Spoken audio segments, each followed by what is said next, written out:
Assalamualaikum warahmatullahi wabarakatuh. Kami dari kelompok 2. eh, Dalam kali ini kita dari kelompok 2 ingin presentasikan terkait dengan tugas kelompok kami, yaitu implementasi IMR dan SIMERS di rumah sakit, tantangan mutu klinis biaya lembur dan shadow record. Nah, bisa kita lihat tentunya di sini ada beberapa yang harus kita bahas. Yang pertama ada Vignet, yang satu adalah sindrom copy paste dan kualitas data.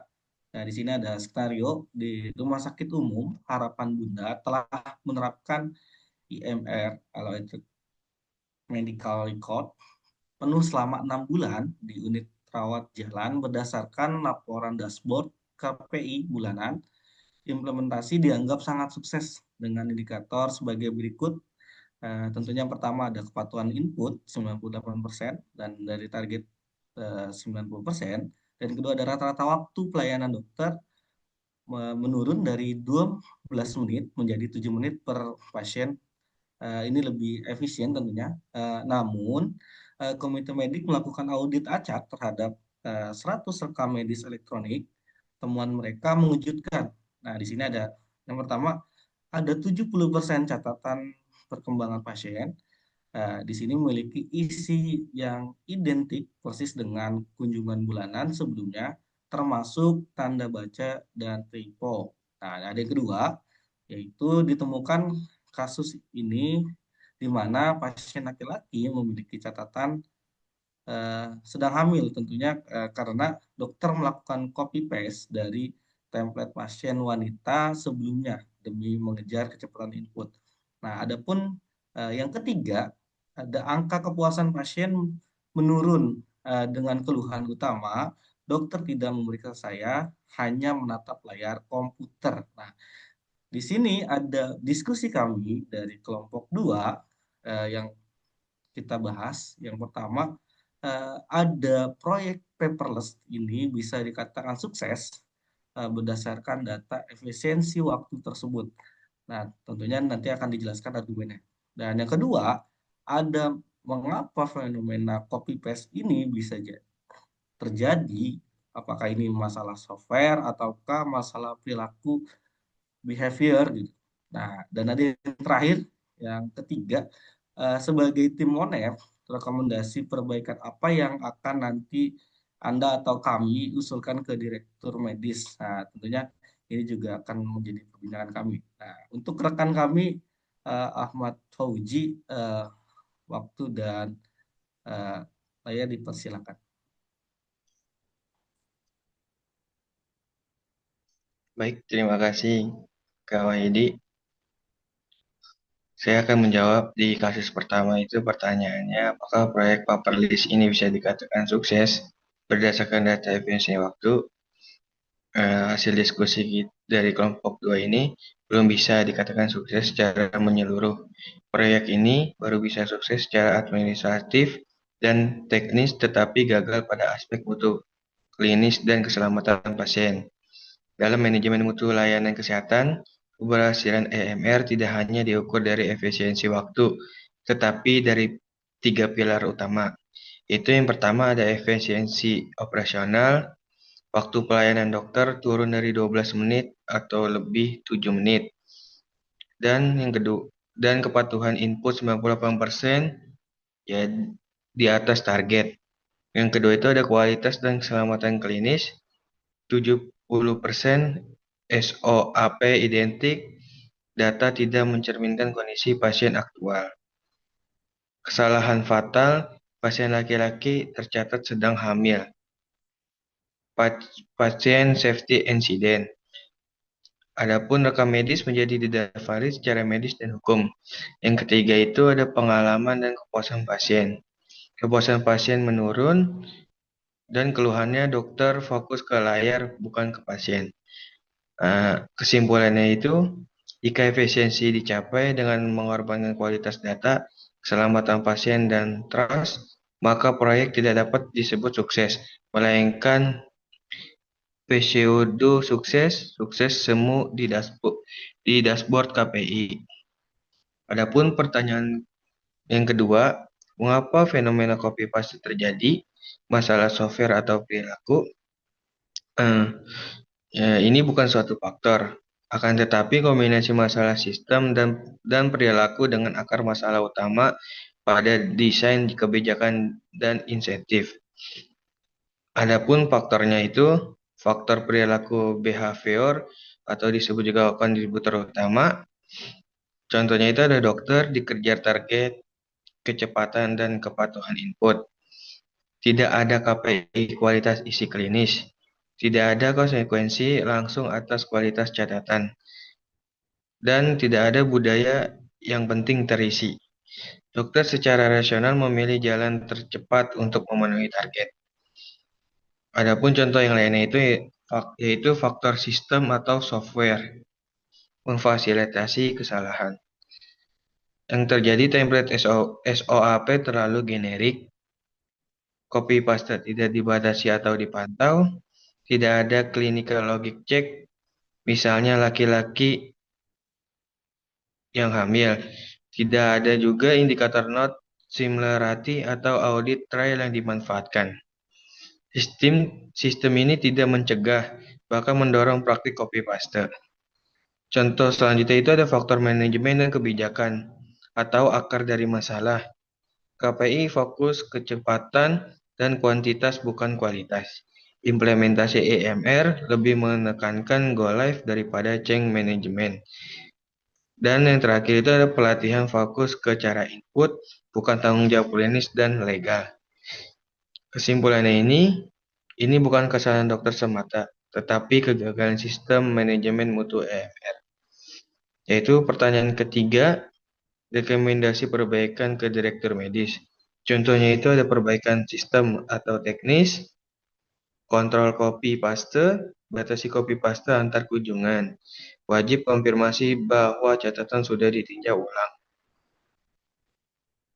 Yang kedua itu ada validasi otomatis, aktifan peringatan logis, misalnya pasien laki-laki tidak bisa tercatat hamil. Adapun perbaikan kebijakan dan manajemen, contohnya itu ada revisi KPI EMR, tidak hanya kecepatan dan kepatuhan input. Tambahkan indikator kualitas catatan klinis dan keselamatan pasien. Selanjutnya, aturan resmi copy paste. Tetapkan SOP copy paste boleh terbatas tanpa verifikasi atau pelanggaran mutu. Yang terakhir itu ada dampak ke layanan pasien. Contoh itu tekankan interaksi dokter ke pasien. Dokter tetap memprioritaskan pemeriksaan dan komunikasi.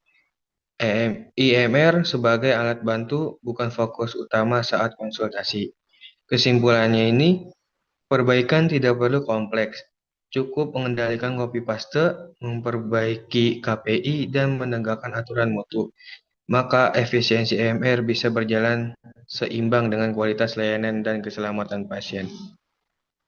Itu saja yang saya jawab dari diskusi yang pertama. Saya kembalikan ke moderator, Kak Wahidi. Terima kasih. Baik, Kak Fauji, terima kasih atas penjelasan dan pandangannya terkait dengan kasus yang pertama.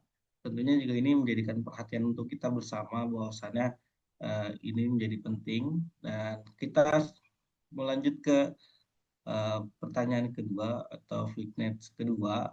Tentunya di sini kita bisa melihat ada jebakan biaya tersembunyi atau the hidden cost. Nah, di sini juga tentunya eh, dari skenarionya, Direktur Keuangan Rumah Sakit Sejahtera sedang marah besar dalam rapat evaluasi 1 tahun pasca implementasi SIMS terintegrasi. Nah, sebelum proyek dimulai, konsultan IT menjanjikan penghematan biaya operasional sebesar 20% karena penghapusan belanja kertas, film, ronsen, dan tinta printer.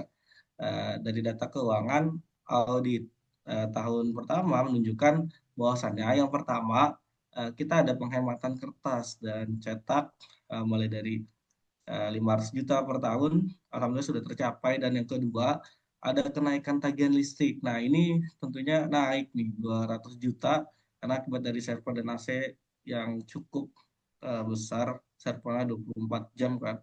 Nah, ya ada yang ketiga, yaitu biaya lembur perawat dan admin. Nah, ini cukup melonjak drastis sebesar 400 juta. Dan yang terakhir ada biaya maintenance dan lisensi vendor yaitu sebesar 100 juta.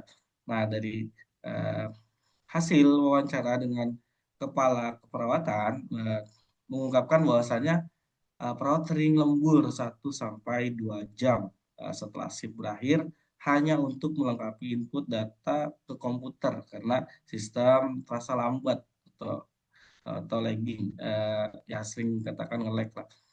Saat jam sibuk, akibat secara total rumah sakit justru rugi 200 juta dibandingkan saat masih manual. Oke, di sini ada diskusi yang akan nanti kita bahas. Ada yang pertama, lakukan analisis tentunya mengapa biaya lembur bisa melonjak drastis. Apakah ini kesalahan perencanaan infrastruktur atau SDM? Nah, ada yang kedua, dalam evaluasi Rio, return investment, apakah kerugian finansial tahun pertama ini wajar? Karena kan kita lihat tadi datanya cukup menarik. Dan yang terakhir ada solusi konkret apa yang harus dilakukan untuk menekan biaya lembur tersebut tanpa meminta perawat bekerja gratis.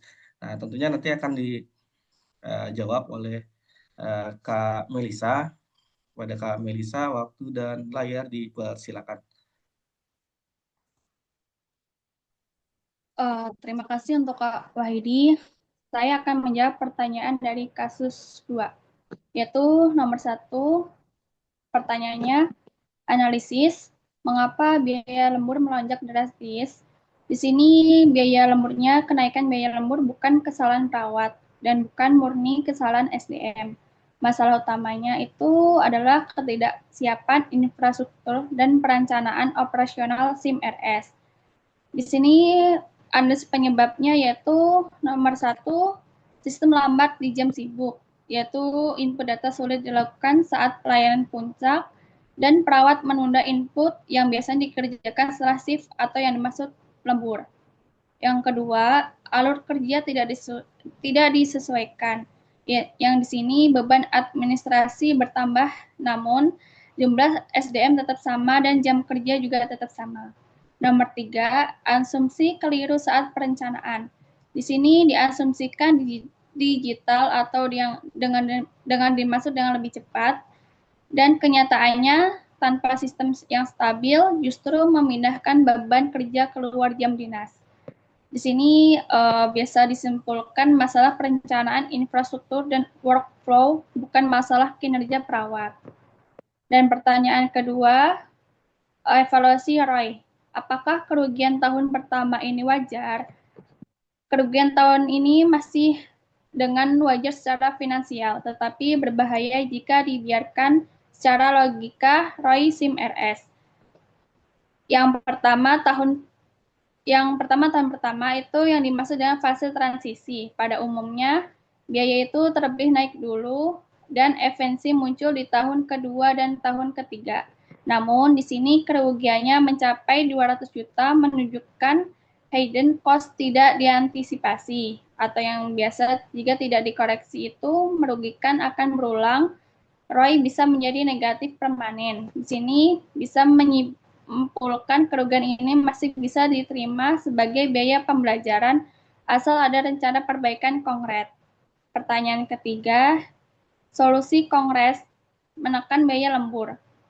Di sini merekomendasikan 1, perbaiki performa sistem di jam sibuk, yaitu bisa men-upgrade server atau bandwidth dan berfokus pada jam puncak pelayanan. Nomor 2, pindahkan beban input non-kritis atau input detail tidak harus selesai di jam sibuk, yang biasanya dibedakan data wajib real-time versus bisa ditunda. Nomor 3, sesuaikan alur dan peran. Di sini menunjukkan admin atau unit clerk untuk bantu input dan perawat fokus ke pelayanan klinis. Di sini bisa disimpulkan untuk memperbaiki sistem dan alur kerja bukan dengan menekan tenaga kesehatan. Untuk selanjutnya bisa saya kembalikan ke moderator. Oke, baik Kak Melisa atas jawabannya dari diskusi luar biasa. Tentunya kita juga perlu melakukan evaluasi terkait dengan biaya-biaya yang memang cukup membesar dari pembahasan persoalan yang kedua. Nah, kita lanjut meningkat ke uh, persoalan yang ketiga. Ketiga yaitu ada rekam medis bayangan atau bisa dikenal juga shadow record. Dan di sini tentunya skenarionya tim akreditasi internal Rumah Sakit Mitra Husada melakukan survei simulasi ke ruang rawat inap bedah secara resmi. Rumah sakit menyatakan sudah 100% paperless. Tidak ada lagi status pasien di nurse station. Namun saat superior membuka laci meja perawat, di sini ditemukan buku tulis tebal berisi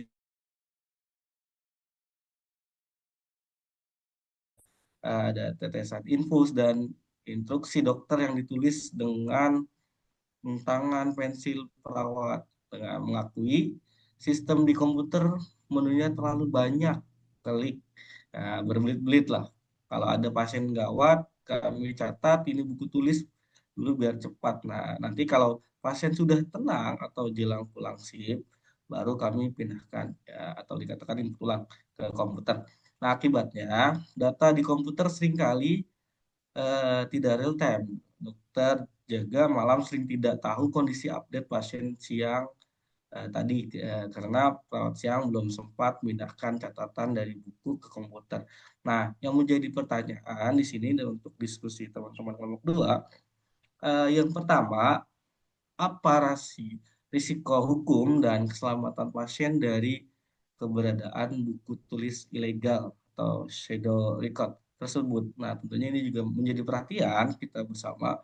Dan yang kedua, dalam teori evaluasi sistem atau user experience, apa yang salah dengan aplikasi tersebut? Nah, tentunya ini juga harus ditelaah lagi terkait dengan evaluasi. Nah, yang terakhir, jika ada manajer operasional, apakah Anda akan melarang keras penggunaan buku tulis tersebut? Dalam di sini itu sanksi atau mengubah sistemnya. Nah, jelaskan strategi Anda atau kelompok untuk memecahkan persoalan tersebut. Baik, untuk selanjutnya Saudara Rio, dipersilakan waktu dan layar untuk menjawab pertanyaan. Baik, terima kasih Kak Wahid. Saya akan menjawab kasus ketiga ini. Yang pertama itu pertanyaannya resiko hukum dan keselamatan pasien dari buku tulis ilegal atau shadow record. Shadow record adalah risiko serius baik dari sisi hukum, akreditasi maupun keselamatan pasien. Risiko keselamatan pasien yang pertama di sini ada data tidak real time, yaitu dokter jaga tidak mendapat informasi terbaru, terus resiko salah keputusan klinis, yaitu termasuk obat, cairan, dan tindakan. Lalu yang kedua ada potensi kehilangan informasi, yaitu catatan tangan bisa terlewat dipindahkan, terus salah baca maupun hilang atau rusak. Lalu resiko hukum dan akreditasi. Yang pertama itu rekam medis resmi rumah sakit adalah IMR. Buku tulis tidak diakui sebagai dokumen legal. Lalu yang kedua, jika terjadi insiden, data di buku tidak bisa dipertanggungjawabkan secara hukum. Lalu yang ketiga, beresiko temuan mayor atau merah dalam survei akreditasi.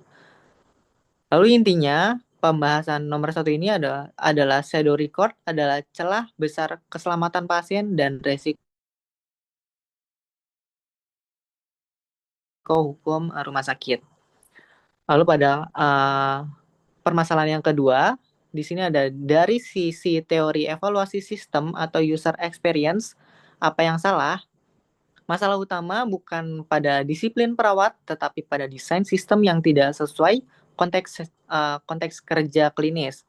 Masalah UX yang terjadi yaitu terlalu banyak klik dan langkah, yaitu bisa tidak cocok untuk situasi gawat dan sibuk. Lalu yang kedua, tidak mendukung kerja real time, yaitu sistem lambat penggunaan mencari jalan pintas. Lalu yang ketiga, tidak mengikuti alur kerja perawat, yaitu sistem dibuat dari sudut pandang administratif, bukan klinis. Lalu untuk permasalahan yang ketiga, strategi manajerial operasional melarang atau mengubah sistem. Jawabannya tidak langsung melarang keras, namun mengubah sistem adalah prioritas utama disertai pengendalian bertahap.